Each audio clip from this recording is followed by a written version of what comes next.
Hi all, welcome to video 5 of my design blog for the Wizard game. I wanted to do something a little different today. So, the Wizard game is not my first wargame. My first published game was called Illeria, and I've made several unpublished games over the years. Illeria was also a skirmish-style wargame, and if anyone's interested, there's a link below for a free demo copy of the rules. I worked on Illeria for more than a decade before publishing it, and during that time I made 8 major revisions that felt like new additions to the game, plus countless changes within each of those revisions. I made tons of mistakes during that time, but I learned a lot from those mistakes, and it really helped me in making the Wizard game. In fact, it's surprised me how fast the Wizard game went from its first draft feeling playable to actually feeling pretty good, and it's because I knew what not to do this time. So I thought I'd make a video highlighting 9 mistakes I made in Illeria, what I learned, including one mistake that I took the wrong lesson from. So hopefully some of you can learn from my mistakes too. Alright, this one. Okay, so Illeria's main hook was that you play on 2 separate boards, representing the real world and the spirit world. Characters had a presence on both boards, and the boards were supposed to impact each other and feel like a highly connected fight. I also wanted the worlds to feel really different. I wanted the spirit world to feel sleek and surreal, like The Matrix, and I wanted the real world to feel harsh and clunky, like the real world scenes in The Matrix. At least that was my goal, but it actually didn't feel that way through most of development. Throughout the first 7 editions, there were few systemic connections between the worlds. I tried to rely on abilities or actions that granted synergies or impacted the other boards directly, but I didn't have a ton of abilities or actions that did that, and many were weak. For example, this is the first 3 pages of an ability section of an early rulebook, and of the 23 abilities I have listed, only 1 actually affected both worlds directly, and it wasn't even that good. And so critically, players could win without engaging with these mechanisms. As a result, games often felt like you were playing 2 disconnected games at once, rather than one interconnected battlefield. Also, the real and spirit world just didn't feel that different. This is because there weren't systematic rules that made them different. Instead, I tried to theme their abilities differently. Like in the real world, you had animals and critters, but in the spirit world, you had demons and elementals. But those themes just felt really painted on. For example, demons and animals sound really different, but they had essentially the same stats. Then, years into working on this, I took the game to a game design group called Elm City Gamesmiths. The first time I tried to explain the rules, this guy Corey kept interrupting me to brainstorm ideas and telling me I needed to focus more on the between-world dynamics. This really frustrated me at the time, but a few months later I actually used some of his ideas. For example, I set it up so that the spirit worlds naturally had magic, but that spirits could capture objectives to channel their powers into the real world. When I did that, the game just finally clicked. The boards actually felt intertwined. The spirit world felt magic, the real world felt clunky, and you had to interact with the between world systems to win. That was the game I finally brought to production. So, what did I learn from this? Well, first, the big thing is lean into your game's hook. Make it impossible to play or win without engaging with it. Along those lines, I learned that theme can't come from flavor text and dressing alone. It has to be built into the mechanics. Just calling it the spirit world and having weirdly named abilities wasn't enough to make something feel magic. In the Wizard game, my hook is the diceless combat system, which I explain in a video I link here. I keep figuring out ways I can put it into more of my game. And also, whenever I come up with a new idea, I always ask myself, does this support the core of my game? And if it doesn't fit, I throw it out and save it for my next game. The second thing I learned is the importance of brainstorming early on. There's this great video by Jonas Tyroller, I think I'm saying that right, that I'll link here. You should totally watch that video. It's amazing. His thesis is that game design is a search algorithm, and so you should start by making lots of big changes to try lots of different things. And then once you hone in on the game you want to make, that's when you start just really going for it and making the smaller adjustments there. I wish that early on I just sat down and brainstormed 100 different ways I can implement the between board interactions. I wish I had tried more wacky ideas in early playtesting just to push it to the limits faster. And as I was writing the script for this video, I started wondering if I'd been doing enough of that for the Wizard game. It got me to make this rule that I needed to brainstorm 5 new ideas per day.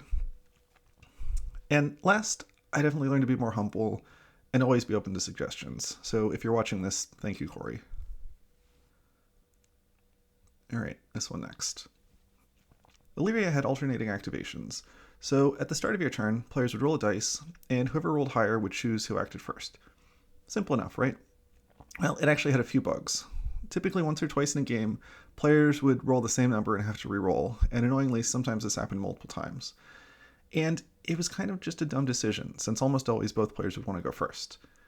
And then one day when I was playtesting on my own, I got fed up with having to do multiple rolls, and I realized it would be easier just to roll one dice, and on a 4 or higher, player 1 would go first. This was faster, and since players mostly wanted the same thing, this would be mathematically equivalent. At that point, I took a step back and I really thought about this. I decided I either needed to make a more clever version of the initiative system, or I just needed to make it all a single dice roll. And within a few games, I did actually come up with a better system. Players could spend resources to influence the dice, which was an interesting decision and solved another problem, and whichever player set up first won ties, which meant that there were no rerolls, and it was a cool balance mechanic for setting up first. So what did I learn? Well, there's this old saying of KISS, keep it simple, stupid, and I think that applies to board games generally. But the lesson I really learned here is more KISS. Keep it simple sometimes, keep it interesting sometimes. Complexity is totally okay if it adds depth to your game or makes your game better. The thing to avoid is needless complexity, like rolling several dice instead of just one. And when I reflect on my game, I realize that many of my final rules tended to fall into simple or interesting. For example, combat was designed to be super simple, and magic was designed to be this interesting push-your-luck mechanic. And it's funny, because as I was thinking about this, I'm actually doing the opposite in the wizard game, where combat is this interesting, complex decision, and spells are just a simple effect that just happens. So I think this dichotomy is worth remembering.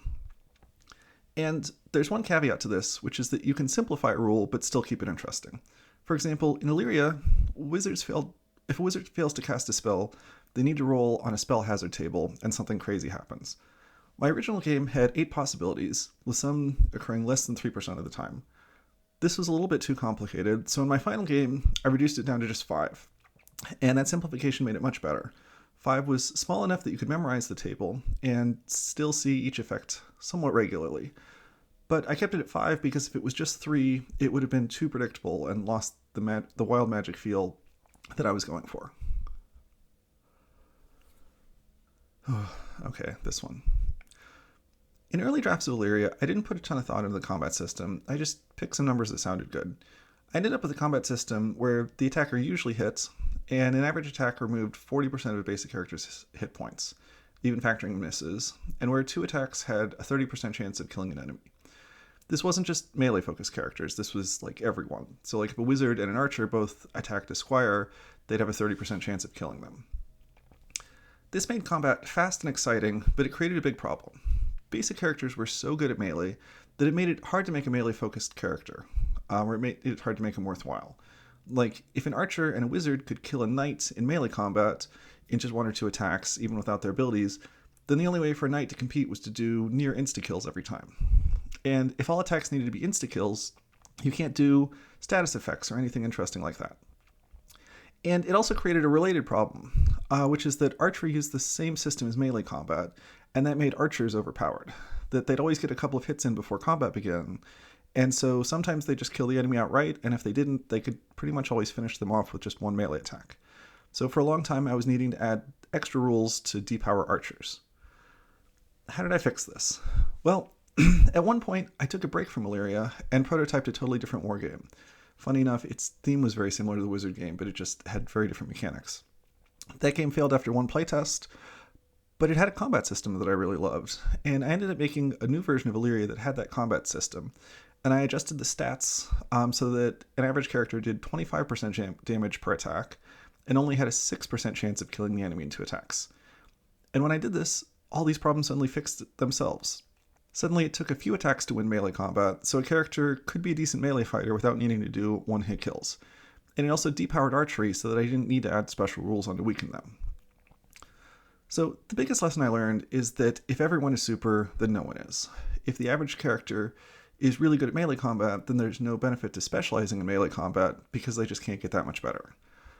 This is definitely something I've kept in mind with the wizard game. In the wizard game, every character is going to have some kind of cool effect that they do on a critical hit. But for critical hits to be meaningful, normal hits can't be fatal, otherwise there's nothing to improve on. Second, I learned the importance of taking a break and experimenting with new solutions. Looking back, I was really stuck in a rut with my combat system, but I didn't want to remake everything just to try a new idea. but by prototyping a totally different game, I had a low-risk way of trying something completely new. Okay, my next 5 are a little more specific, so I'll try to make them faster. My big one is at the end, though, so stick around. Oh boy, this one. So in college, I heard this really cool lecture by a guy who was designing collectible card games. He said one of his big worries is accidentally creating super combos that break the game. He dealt with this by making cards for shutting down specific card types.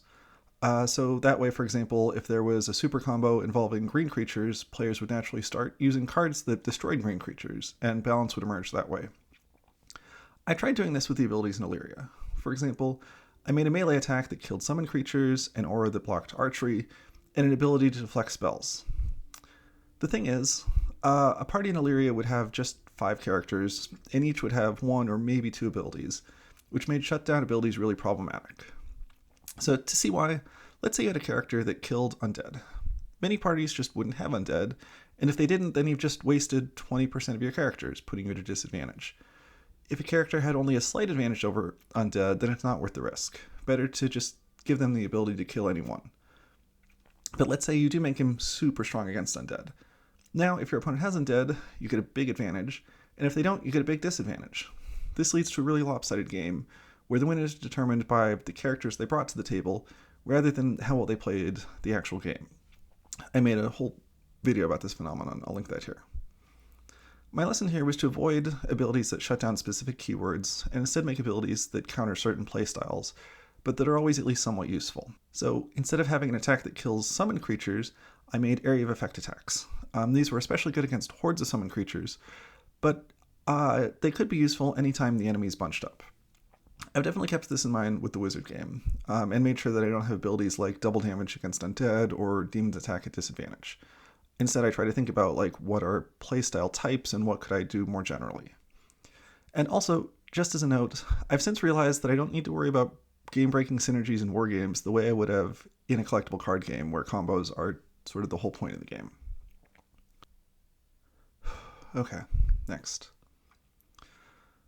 As I was making this video, I looked back on an old rule set, and I noticed that many of the abilities that didn't survive playtesting fell into one of 2 categories.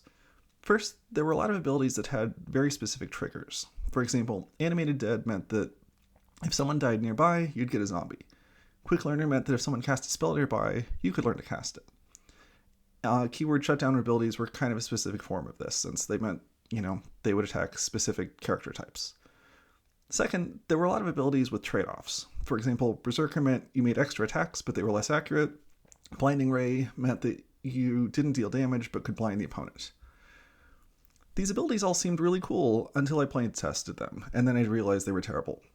For example, I'd give a character Animate Dead, and then they'd never get to use it because they'd die before being near a dying enemy. Or I'd blind an enemy with Blinding Ray, and then realize a normal attack could have just killed them. And I have to deal with them later.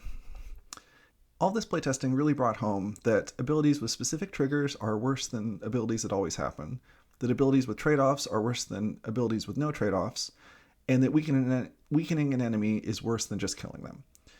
This is hopefully obvious, so the interesting lessons were how to implement this.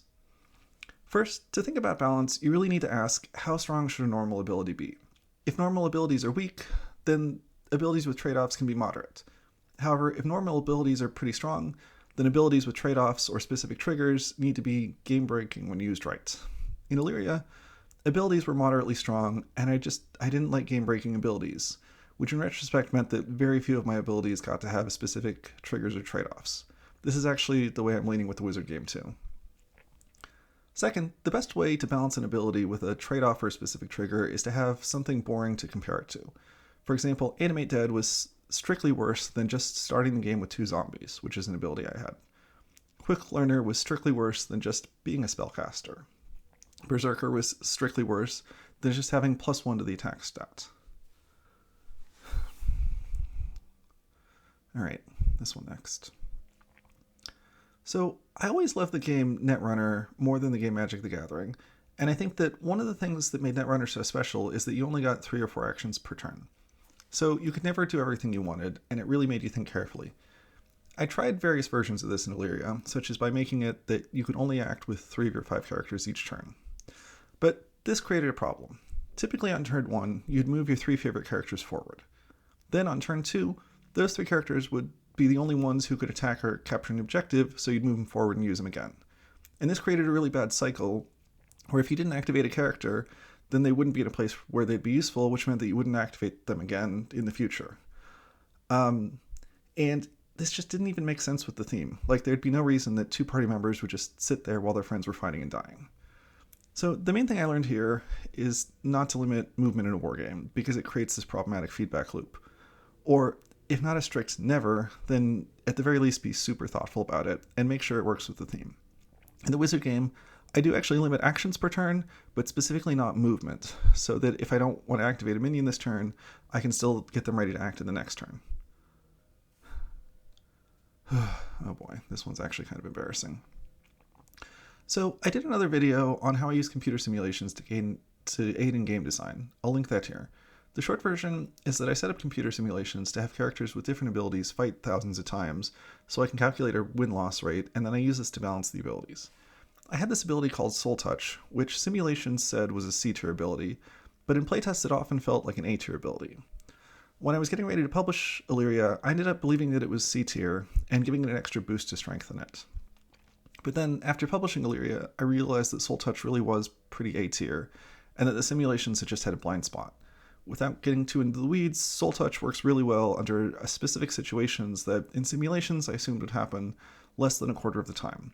But if you're playing Soul Touch right, you seek out that situation and make most of the attacks happen that way. So the main thing that I learned is that if a simulation says one thing and my gut says the other, I go with my gut. Simulations have blind spots, so they're great to help sharpen thought, but terrible if you let them replace your thought. Second, I learned the importance of having multiple ways of measuring good in a simulation. I'm starting to do this with the wizard game. I have my normal conditions for measuring balance, but I'm also going to test different scenarios to see which minions are most sensitive to context. Oh boy, this one. All right.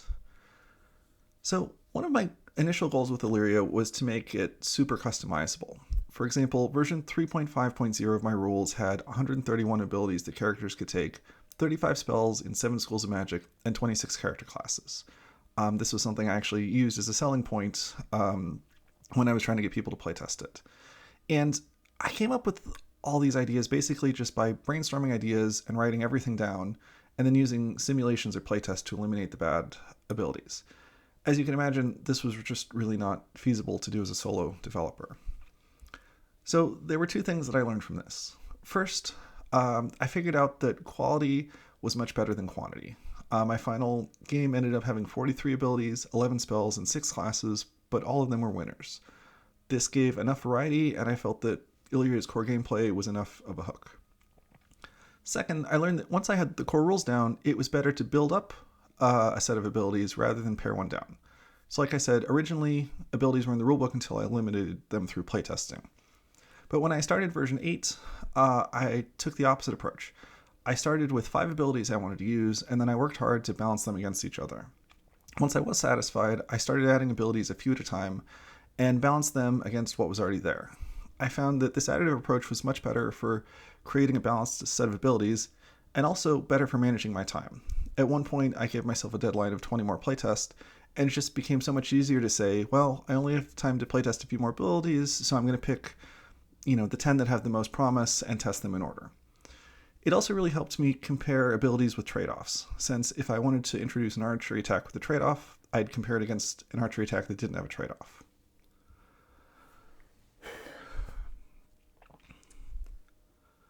All right, and now the big, probably most interesting one. Okay, last, this is the lesson that I learned wrong.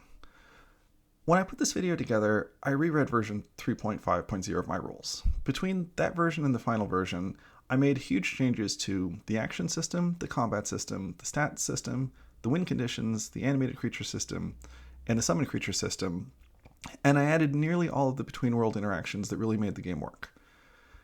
In spite of how far I was from the final product, this version had 131 abilities, 35 spells, 26 character classes, 5 special rules for the spirit world, which is an idea I later threw out, flavor text, diagrams, and art that I didn't use in the final game, I had also already written a computer simulation to balance all the spells and abilities. I eventually did this 3 more times for different editions of the game. I watch a lot of game design videos, and it seems like every seasoned designer has a story like this. That the first time they tried to make a game, they got super excited about it and started making art and lore and special rules, only to throw it all out when they discovered that the core system didn't work. The advice everyone gives is polish last, that your early game development should be about getting to the core of your work, and only when it's good should you add details and finishing touches. So that was the lesson that I learned, and that's the approach I've taken with the Wizard game. I've just not allowed myself to brainstorm new characters or abilities until I get really the core gameplay down. And in fact, for probably a dozen or so playtests in a row, every game was Red Mage with ogres and imps versus Necromancer with zombies and wraiths, because I didn't want to worry about balance, I didn't want to worry about characters, I just wanted to work on the core rules. And don't get me wrong, this is an improvement in some ways. I feel like I'm getting to the core game system in fewer games, but I also feel like I've overcorrected and that this is coming at a cost. I find I'm just less interested in this game. My day job isn't to be a board game designer, so staying motivated to do this in my free time is really critical. Additionally, I'm approaching a point of actually fleshing out my game, and I'm starting to have trouble, and I think it's because I've over-indexed on Red Mage versus Necromancer. So here are the lessons I've learned from my new mistake. First, I figured out that polish only actually slows game development if it stops me from playtesting. So if I'm writing the bus or something, I'm not going to be playtesting my game, but I could be brainstorming new abilities or thinking through the lore. And there's no harm in that. So I'm trying to make better use of these situations now. Second, I've learned that polish can actually be part of iteration. A lot of the abilities I had in version 3 of my game were just never going to work, but the fact that I played them while developing my core system meant I learned about the problems earlier. For example, here's the first 2 pages of abilities. A few of them relied on stats or action systems that weren't in the final game, so this couldn't have been adapted. Those were a waste of time. But most of these were fundamentally flawed, that I could have put them in the game, but either they were keyword shutdown abilities, or they were overly specific, or they were bad trade-offs. The fact that I figured out these problems while developing my core rules meant that when I was finally putting together abilities, I'd whittled down the list to just 56 abilities that all had real potential. This probably reduced the final polish time in my game by 6 months to a year. But also, coming up with abilities could be a form of brainstorming. I ultimately threw out the idea that there would be optional special rules for the spirit world. However, one of the special scenarios was that spirits that died could be revived. And I thought that this was such a neat idea that it ended up becoming a core part of the game. Similarly, coming up with hundreds of abilities let me push the limits of what Illeria could be to help it take its form. So from here on out with the Wizard game, I'm going to stop doing battles of Red Mage versus Necromancer and try to swap out abilities every game, even as I'm honing the core gameplay. Last, I need to remind myself that this is a hobby, so that my goal is not to design a board game, but to have fun designing a board game. If I make an ability or a drawing and I don't use it, that's fine, as long as I had a good time doing it. And even though I threw away many of the diagrams and simulations, this is also how I taught myself Seashore and Python. So in my next game, I'm going to do a better job of just giving myself permission to have fun and remembering that this is about the journey rather than the destination. I should do whatever I need to do to stay excited and motivated and keep learning. So yeah, this is what I learned from making Illeria and how I'm using it to do a better job making the Wizard game. This video has felt a lot more personal than most, so thank you for listening to the end. I hope you enjoyed it and that maybe you got something out of it. Take care and happy game designing.